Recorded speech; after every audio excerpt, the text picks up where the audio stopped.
You're the jury, I am the defence for myself. And the question you must answer is, has he watched every game at the World Cup so far? I'm going to make my case here.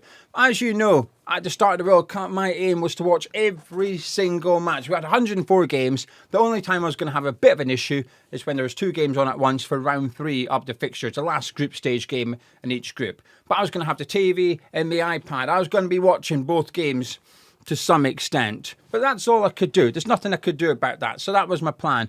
Up until now, I've managed it. And then last night, we had a thunderstorm.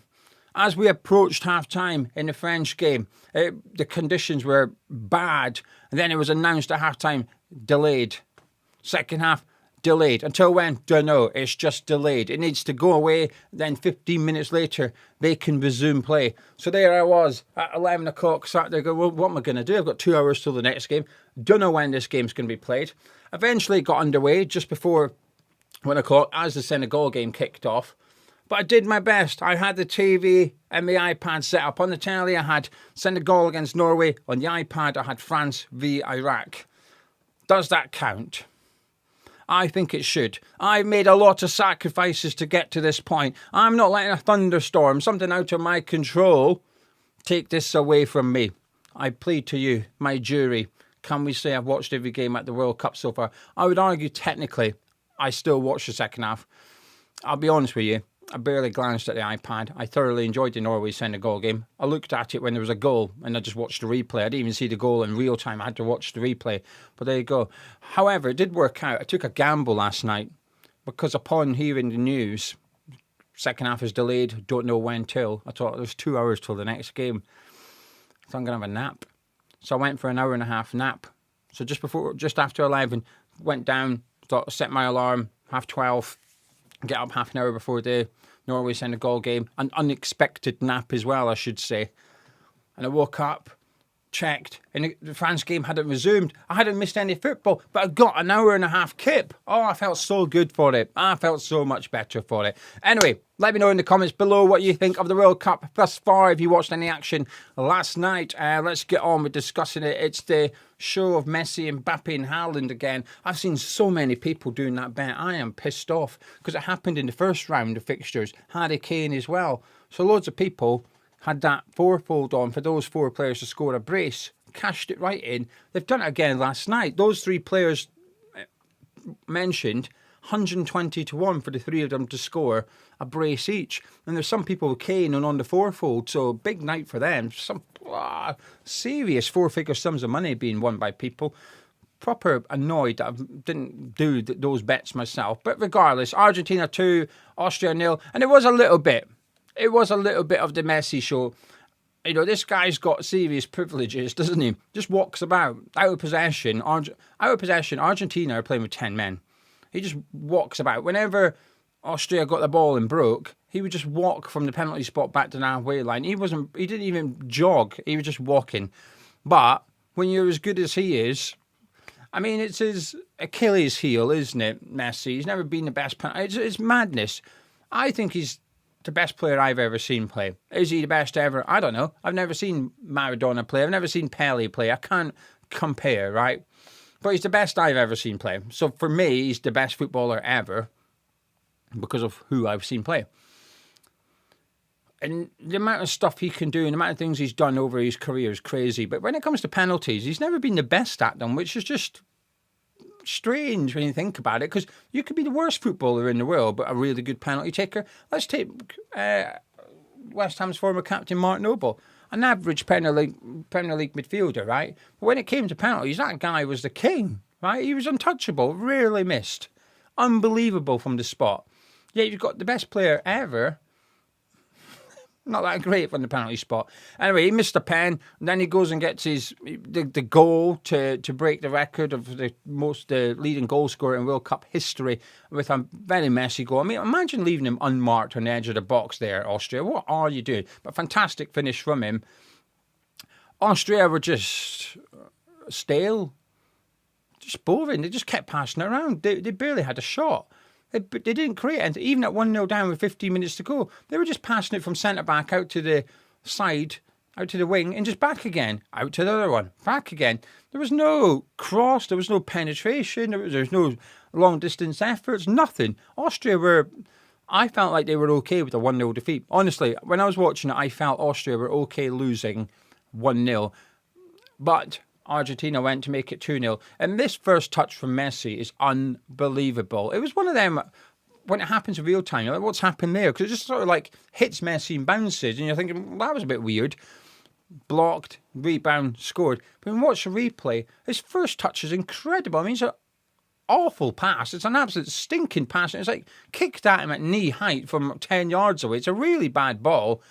But he just gets his foot up behind him, hits it into the ground, and it bounces in front of him, and he takes it under control. It's a ridiculous first touch. But there you go. There's Messi. That's the Messi we've got now. Can't run around, won't run around.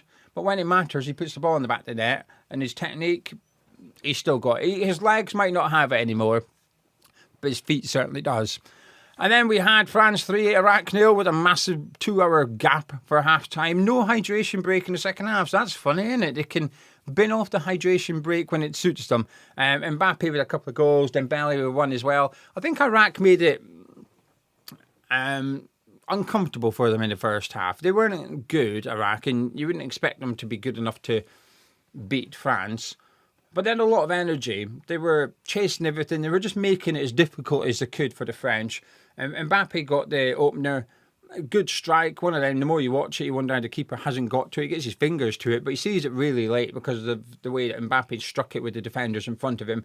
So I've got a little bit of sympathy for him. What was interesting was Joe Hart speaking, saying that the ball is moving differently at the World Cup.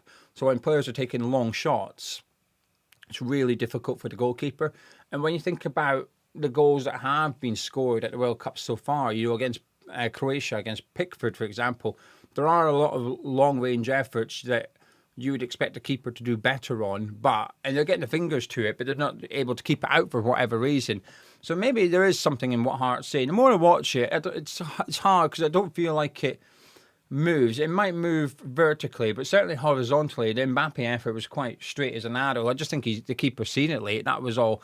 I've seen the goals, obviously, for the second half, but I didn't watch it. Massive mistake for the second one. Elise with another 2 assists. He's some player. I think Elise is possibly my favourite non-West Ham player. I'm trying to think of who else it could be, but I think it's Elise.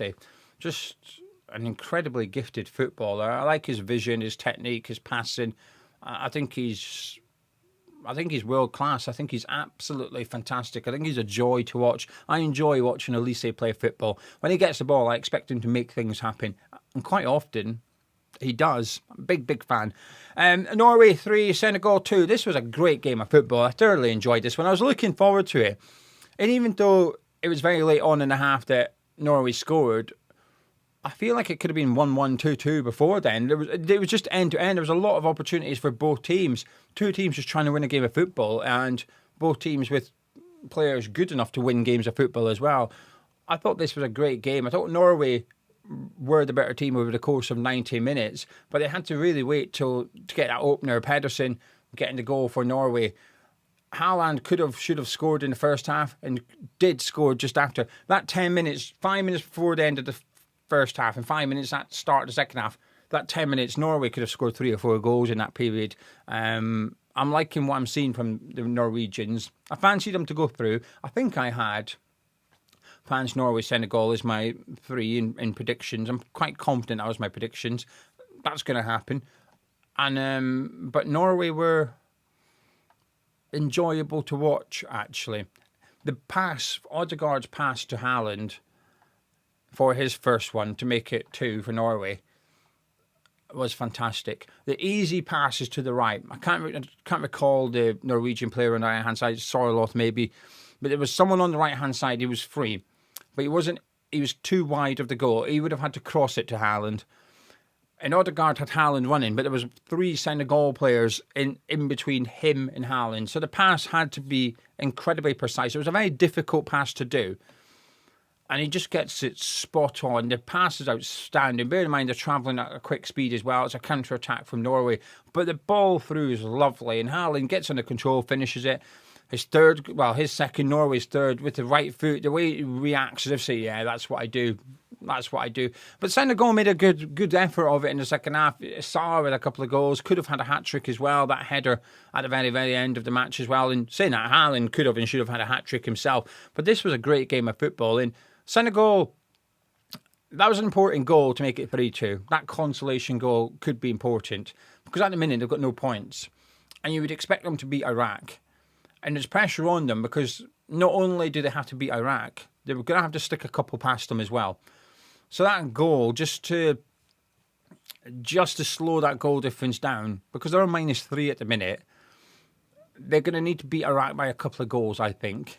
Beat them by 3, they'll be fine. Beat them by 2 should be okay. But that's how important that goal last night was, that consolation at the end by Sarr to make it 3-2. So in the game, not a big deal. It gave them a little bit of hope, and they still had another attack after that to make it 3-3. But I think it's really important for the bigger picture for Senegal, because now they maybe only need to win 2-0 instead of 3-0 against Iraq. But pressure's on them. It's going to be interesting to see them next week. And also, because of France and Norway, they're both on 6 points. It's winner takes all. It'll be very interesting to see if either team rests their players. Will Norway be content with second place and rest the likes of Odegaard and Haaland and Moussa? But no, we're not risking them. We're through.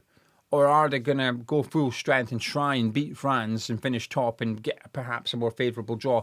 That's an interesting group. I like it. Jordan won, Algeria 2. I'm not going to lie, I was struggling at this point. I was really pleased for my unexpected nap. And I've just had a nap after the game. That's why I'm a little bit later recording this than I would like. I said to Lauren, look, I'm going to go back to bed for an hour and a half. As soon as I hit the pillow, I was out. So I needed it. So I feel okay for now. But I was struggling a lot more than I expected for this game. I thought Jordan were quite good in the first half. I thought they were all right, actually. An Arab derby. We had an Arab derby here between Jordan and Algeria. The goal come from a stupid header from Algeria. I don't know who it was. I don't know what he was doing. He just whipped it across. Never played a ball across your defence like that. He just whipped it to nobody, really. And there was a lot to do. It's not like he nicked in and scored. He then started the attack rather than creating the goal. Good finish. Opened his body up outside of his right foot into that far corner. I quite like it. A very crafty finish. But the second half, it was all Algeria. Jordan went from competitive, and it was a good game. I enjoyed it. But the second half, I thought Jordan were poor, like really poor. They just forgot how to pass the ball in the second half. They were 1-0 up. It was going to be quite a pivotal win for them. It was going to give them a chance of qualifying for the knockout stages.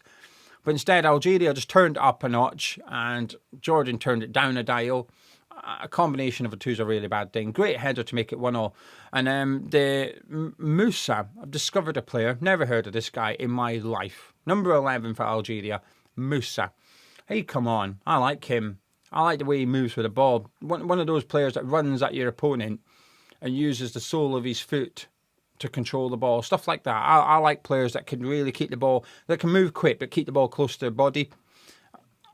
Never heard of him. Don't even know who he's played for. I didn't even look him up. I just remember number 11, Moussa, and I like what I've seen from him. He left an impression on me. So geezer, don't know who you are, but if you play for a crap club, can you come to West Ham based off of your half hour at the World Cup so far, please? I liked it. But Algeria got the win, an important win for them, and much needed win for them as well. And that's Jordan now out of the World Cup.